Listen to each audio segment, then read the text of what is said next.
शादी भइल हाल बिगड़ले, 1.5 महीना में ढूंढी पसड़ले। आहिर माई हाल में शादी भइल हाल बिगड़ले, 1.5 महीना में ढूंढी पसड़ले। मुंड में रही एनी टाइम सखी बैठल दरदिया उखारेला। चढ़ली जवानी के सारा गोड़मी रोज रोज झरेला। पलंग पट पलट के पियावा मारेला।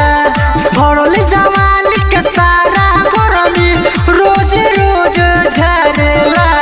पलंग पट पलट के पियावा मारेला।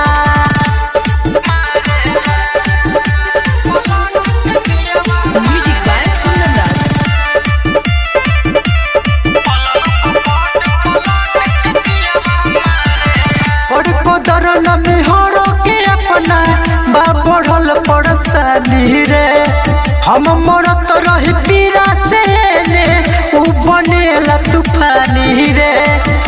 अब कही तैयार दैया कर कदर न में हरो के अपना बाबड़ल पड़सानी रे। हम मरत रही पीरा से ने उ बनेला तूफानी रे। पड़ती खेत में जोत जोत के सखी चारों गोल हम पारेला।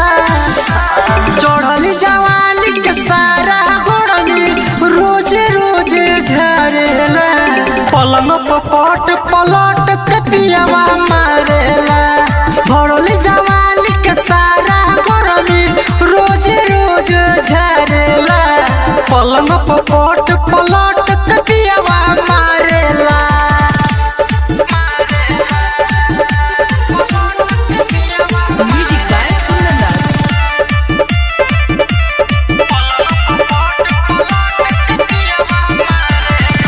शर्मिला हम बड़ी रसीला पहले बनत सारा ढीला रे।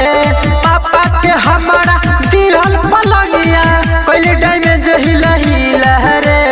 हर बार मन कसाइबा आ सुना ना सुबह शर्मिला हम बड़ी रसीला पहले बनत सारा ढीला रे।